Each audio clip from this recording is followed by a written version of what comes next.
নমস্কাৰ মই প্ৰাচীন অসমৰ ইতিহাসৰ ওপৰত অলৰেডি বহুত কেইটা ভিডিঅ' বনাইছো আসলে মই গোটেইখিনি কভাৰ কৰি পেলাই গোটেইকেইটা ভিডিঅ' বনাব ট্ৰাই কৰিছো দুই এটা টপিক মাজে মাজে বাদ কৰিছো যদি ম্যাক্সিমাম খিনিয়ে মই প্ৰাচীন অসমৰ ইতিহাসৰ ওপৰত ভিডিঅ' বনাইছো আপোনালোকে মোৰ চেনেলত গৈ পেলাই চেক কৰিলে এনশিয়েন্ট আসাম কমপ্লিট হিষ্ট্ৰী বুলি এখন প্লেলিষ্ট পাব তাতে আপোনালোকে প্ৰথমৰ পৰা গোটেইখিনি ভিডিঅ' সিৰিয়ালি চাব পাৰিব আৰু মই যিকেইটা টপিক কভাৰ কৰা নাই তাৰে ভিতৰৰে এটা হৈছে বৰ্মন বংশৰ শ্ৰেষ্ঠ ৰজা ভাস্কৰ বৰ্মন ভাস্কৰ বৰ্মনৰ বিষয়ে আমি অলপমান ডেফটত জানিব লাগিব অলপমান ডিটেইলত জানিব লাগিব কিয় ডিটেইলত জানিব লাগিব কাৰণ কি ভাস্কৰ বৰ্মন বৰ্মন ডাইনেষ্টিৰ শ্ৰেষ্ঠ ৰজা আছিল অকল যে বৰ্মন ডাইনেষ্টিৰ শ্ৰেষ্ঠ ৰজা আছিল তেনেকুৱা নহয় এইখিনি সময়ত গোটেই কামৰূপৰে মানে প্ৰাচীন কামৰূপৰ শ্ৰেষ্ঠ ৰজা বুলি ক'লেও আমি ভাস্কৰ বৰ্মনৰ নামটো ল'ব লাগিব তাৰোপৰি ভাস্কৰ বৰ্মন যে অকল কামৰূপতেই ৰাজত্ব কৰিছিল হেনেকুৱা নহয় তেখেতৰ যেটো অৰা তেখেতে মানে নৰ্দাৰ্ণ ইণ্ডিয়ালৈকে বিশেষকৈ হাৰিয়ানালৈকে তেখেতৰ সম্পৰ্ক আছিল আৰু সেই কাৰণে ভাস্কৰ বৰ্মনৰ বিষয়ে আমি অকনমান ডেফটত জনাটো উচিত বিশেষকৈ ভাস্কৰ বৰ্মনৰ আমি প্ৰথমতে জানিবলৈ যোৱাৰ আগতে আমি বৰ্মন ডাইনেষ্টিৰ অকনমান জিনিঅলজিটো চাই লওঁ বৰ্মন বংশৰ প্ৰতিষ্ঠা কৰিছিল পুষ্য বৰ্মন বিশেষকৈ গুপ্ত যুগৰ সমসাময়িক ৰজা আছিল পুষ্য বৰ্মনৰ পিছত সমুদ্ৰ বৰ্মনে ৰাজত্ব কৰে তাৰ পিছত বল বৰ্মন আহে কল্যাণ বৰ্মন মহেন্দ্ৰ বৰ্মন এওঁলোক গোটেইবিলাক ইম্পৰ্টেন্ট ৰুলাৰ বৰ্মন ডাইনেষ্টি তাৰ পিছত স্থিত বৰ্মন সুস্থিত বৰ্মন এওঁলোক দুজনো বৰ্মন ডাইনেষ্টিৰ উল্লেখযোগ্য ৰজা আছিল আৰু সুস্থিত বৰ্মনৰ দুজন পুত্ৰ আছিল এজনৰ নাম আছিল সুপ্ৰতিষ্ঠিত বৰ্মন আৰু আনজনৰ নাম আছিল ভাস্কৰ বৰ্মন আৰু সুপ্ৰতিষ্ঠিত বৰ্মনৰ প্ৰিমেচিউৰ ডেথ হৈ যায় আৰু তাৰ পিছত বৰ্মন বংশৰ ৰজা হয় ভাস্কৰ বৰ্মন ভাস্কৰ বৰ্মনে আমাৰ অসমত কামৰূপত প্ৰায় 50 বছৰ ধৰি পেলাই ৰাজত্ব কৰিছিল ভাস্কৰ বৰ্মনে বিশেষকৈ 594 এডিত আমাৰ কামৰূপৰ সিংহাসনত বহে আৰু তেওঁ আমাৰ কামৰূপত শাসন কৰিবলৈ আৰম্ভ কৰে আৰু এই ভাস্কৰ বৰ্মনৰ বিষয়ে আমি বিভিন্ন ধৰণৰ সোৰ্সেছ বিলাকৰ পৰা জানিব পাৰো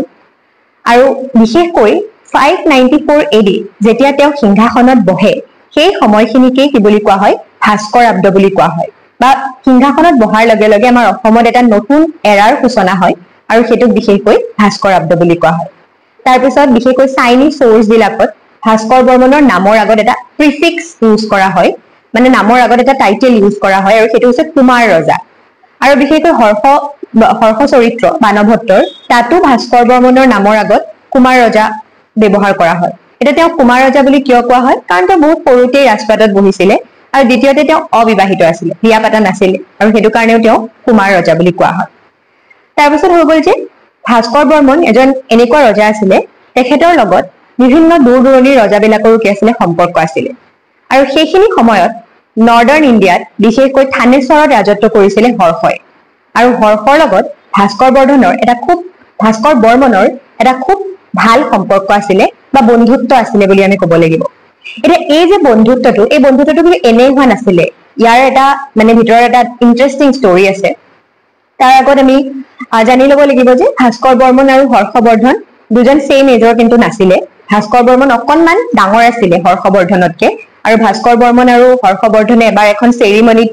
জয়েন কৰিছিল এখন আৰু সেই চেৰিমনিখনত তেওঁলোক দুইজনে বিশেষকৈ ভাস্কৰ বৰ্মনে ব্ৰহ্মাৰ ড্ৰেছ আপ কৰিছিল আৰু হৰ্ষবৰ্ধনে ইন্দ্ৰৰ ড্ৰেছ আপ কৰিছিল আৰু ভাস্কৰ বৰ্মন সিংহাসনত কেতিয়া বহিছিল 594 এডি আৰু হৰ্ষবৰ্ধন সিংহাসনত বহিছিল 606 এডি গতিকে অকনমান ডাঙৰ আছিল ভাস্কৰ বৰ্মন হৰ্ষবৰ্ধনতকৈ আৰু এই হৰ্ষবৰ্ধনৰ লগত তেওঁৰ যে বন্ধুত্ব সেই বন্ধুত্বৰ সম্পৰ্কটোৰ বিষয়ে জানিবলৈ হলে আমি হৰ্ষবৰ্ধনৰ ডাইনেষ্টিখনৰ গোটেই ডিটেইলত আমি জানিব লাগিব হৰ্ষবৰ্ধনৰ ডাইনেষ্টিখনৰ নাম আছিল পুষ্যভূতি ডাইনেষ্টি আৰু এই পুষ্যভূতি ডাইনেষ্টিৰ যিজন ফাউণ্ডাৰ আছিল তেখেতৰ নাম আছিল প্ৰভাকৰ বৰ্ধন আৰু প্ৰভাকৰ বৰ্ধনৰ তিনিজন সন্তান আছিল প্ৰথম সন্তানজন মানে দুজন ল'ৰা আছিল আৰু এগৰাকী ছোৱালী আছিল ল'ৰা দুজন আছিল ৰাজ্যবৰ্ধন আৰু হৰ্ষবৰ্ধন আৰু ছোৱালীজনীৰ নাম আছিল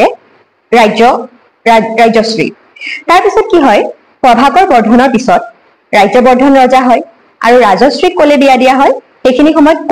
কনৌজ মানে বৰ্তমান উত্তৰ প্ৰদেশৰ জেগাখিনিৰ কথা কৈছো কনৌজলৈ বিয়া দিয়া হয় সেইখিনি সময়ত কনৌজত ৰুল কৰি আছিল গ্ৰহবৰ্ধনে তাৰ পিছত সেইখিনি সময়ত বিশেষকৈ মালৱা মানে মধ্যপ্ৰদেশ আৰু হৈ গ'ল ইপিনে গৌড় মানে হৈ গ'ল বৰ্তমান বেংগলৰ যিখিনি জায়গা সেইখিনি জায়গা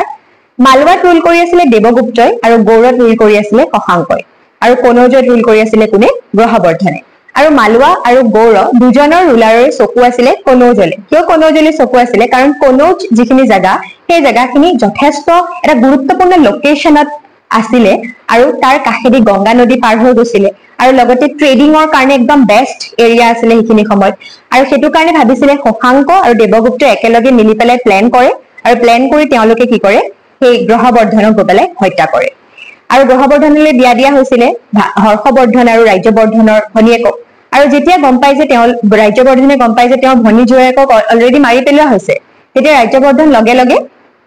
মানে কনৌজলে আহে আৰু আহি পেলাই গম পাই যে তেওঁৰ ভনীয়েকক শশাংকই কিডনেপ কৰি লৈ গল এইটো কিমান শুদ্ধ এতিয়ালৈকে কনফ্লিক্ট আছে কিন্তু কোৱা হয় যে শশাংকই তেওঁক কিডনেপ কৰি লৈ গল ৰাজ্যবৰ্ধন আহে আহাৰ পিছত ৰাজ্যবৰ্ধনকো আকৌ কোনে মাৰি পেলাই দেৱগুপ্তই মাৰি পেলাই মালৱাৰ ৰজা দেৱগুপ্তই মাৰি পেলাই তাৰপিছত হৰ্ষবৰ্ধনে গম পাই তেওঁৰ ভনী জোৱায়েকক মাৰি পেলালে তেওঁৰ ভায়েকক মাৰি পেলালে ককায়েকক মাৰি পেলালে আৰু তাৰপিছত হৰ্ষবৰ্ধনে কি কৰে দেৱগুপ্তক হত্যা কৰে আৰু তেওঁ শশাংকৰ পৰা বদলা ল'ব বিচাৰে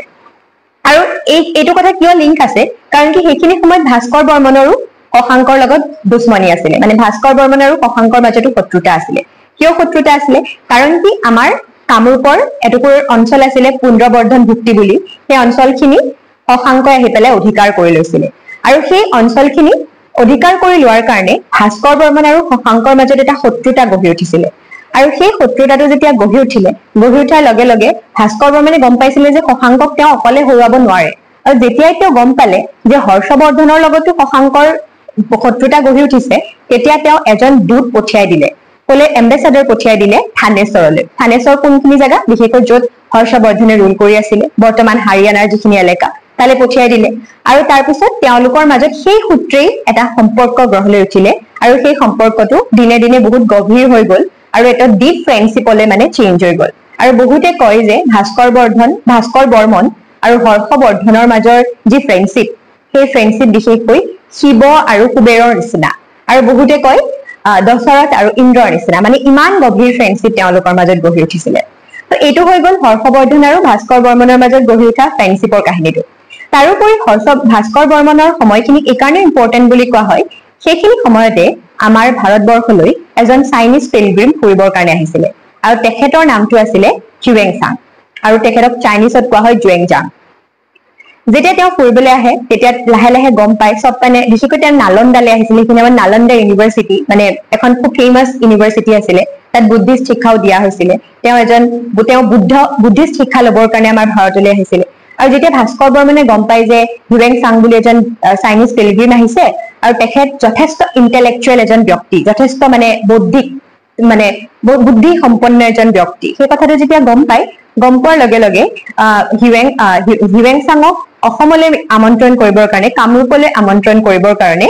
ভাস্কৰ বৰ্মনে সেইখিনি সময়ৰ শিলভদ্ৰলৈ সেইখিনি সময়ৰ নালন্দা ইউনিভাৰ্চিটিৰ যিজন ভাইচ চেঞ্চেলৰ আছিলে মানে অধ্যক্ষ আছিলে শিলভদ্ৰলৈ চিঠি লিখে আৰু সেই চিঠিখন মানে ভাবুকি দি পেলাই লিখে মানে একদম থ্ৰেটেন চিঠি এখন লিখে যে আপুনি যিমান পাৰে সোনকালে কি কৰক আমাৰ কামৰূপলৈ হিউৱেনচাঙক পঠিয়াই দিয়ক আৰু এই যে চিঠিখন ভাবুকি দি হুমকি দি পেলাই যে তেওঁ লিখিছিলে তাৰ পৰা আমি এইটোও গম পাব পাৰো যে নালন্দাটো কিন্তু সেইখিনি সময়ত ভাস্কৰ বৰ্মনৰ এটা খুব মানে আধিপত্যপূৰ্ণ মানে স্থিতি আছিলে তেওঁ নালন্দাও আচলতে তেওঁৰ আণ্ডাৰতে আছিল বুলিও কিন্তু হিউৱেনচাঙৰ টোকাটোৰ পৰাও আমি পিছত গম পাওঁ তাৰপিছত যেতিয়া সেই চিঠিখন পোৱাৰ পাছত শিলভদ্ৰই পঠিয়াই দিয়ে হিউৱেনচাঙক আমাৰ অসমলৈ হিউৱেনচাং আমাৰ অসমলৈ আহে তেওঁ খুব সুন্দৰকৈ আপ্যায়ন কৰে বিশেষকৈ বিভিন্ন ধৰণৰ ৰিলিজিয়াছ চেৰিমনি হয় আৰু সেই চেৰিমনি বিলাকত হিউৱেনচাঙে অংশগ্ৰহণ কৰে আৰু এমাহ তেওঁ আমাৰ অসমত থাকে তাৰপিছত হৰ্ষবৰ্ধনে গম পায় যে হিউৱেনচাং কামৰূপত আছে তাৰপিছত হৰ্ষবৰ্ধনে আমাৰ ভাস্কৰ বৰ্মনলৈ চিঠি লিখে যে হিউৱেনচাঙক মোৰ ৰাজ্যলৈ পঠিয়াই দিয়া কাৰণ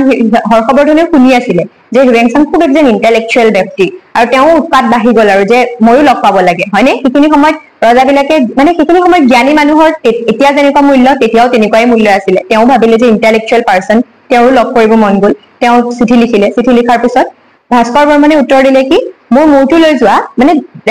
লৈ যোৱা কিন্তু মই হিউৱেনচাঙক নপঠিয়াও তাৰপিছত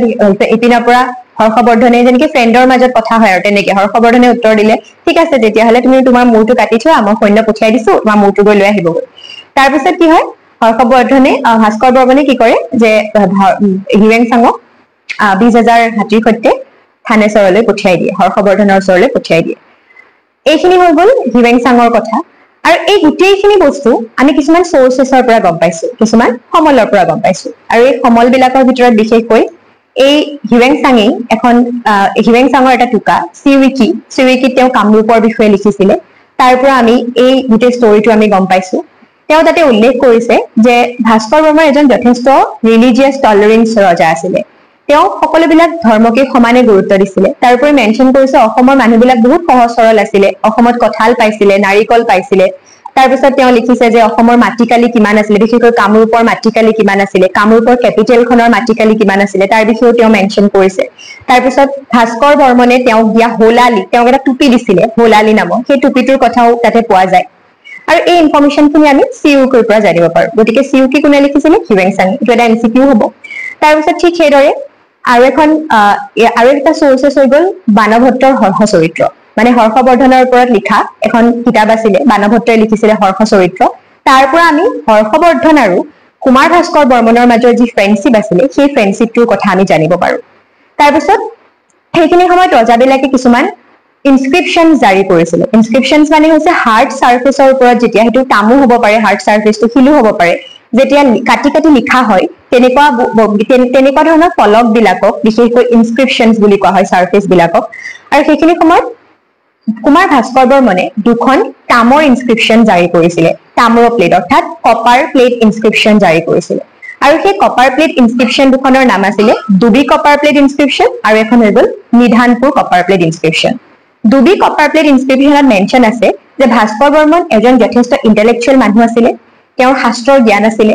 তেওঁ কথাবিলাক কবিতাৰ দৰে আছিলে, তেওঁ শব্দ সজ্জা খুব সুন্দৰ আছিলে, তেওঁৰ ভাষাবোৰ সাৱলীল আছিলে, সেই বুলি ডুবি কপাৰ প্লেট ইনস্ক্ৰিপশ্যনখনত মেনশ্যন কৰা আছে। ঠিক সেইদৰে নিধানপুৰ কপাৰ প্লেট ইনস্ক্ৰিপশ্যন যিখন, সেই ইনস্ক্ৰিপশ্যনখনত ভাস্কৰ বৰ্মনৰ লগত তেওঁৰ প্ৰজাৰ সম্পৰ্ক কেনেকুৱা আছিলে তাৰ বিষয়ে মেনশ্যন কৰা আছে। তাতে উল্লেখ কৰিছে যে ভাস্কৰ বৰ্মন আৰু তেওঁৰ প্ৰজাৰ মাজত এটা খুব লয়েল সম্পৰ্ক আছিলে, আৰু তেওঁৰ প্ৰজাই কি ভাল পায় সেইটোৰ ওপৰত ভাস্কৰ বৰ্মনে গুৰুত্ব দিছিলে। আৰু ভাস্কৰ বৰ্মনক এজন যথেষ্ট সুশাসক হিচাপে সেই ইনস্ক্ৰিপশ্যনখনত মেনশ্যন কৰা হৈছে। গতিকে এইখিনিয়ে আছিলে অভাৰঅল ভাস্কৰ বৰ্মনৰ বিষয়ে। ভাস্কৰ বৰ্মন আমাৰ গোটেই এনচিয়েণ্ট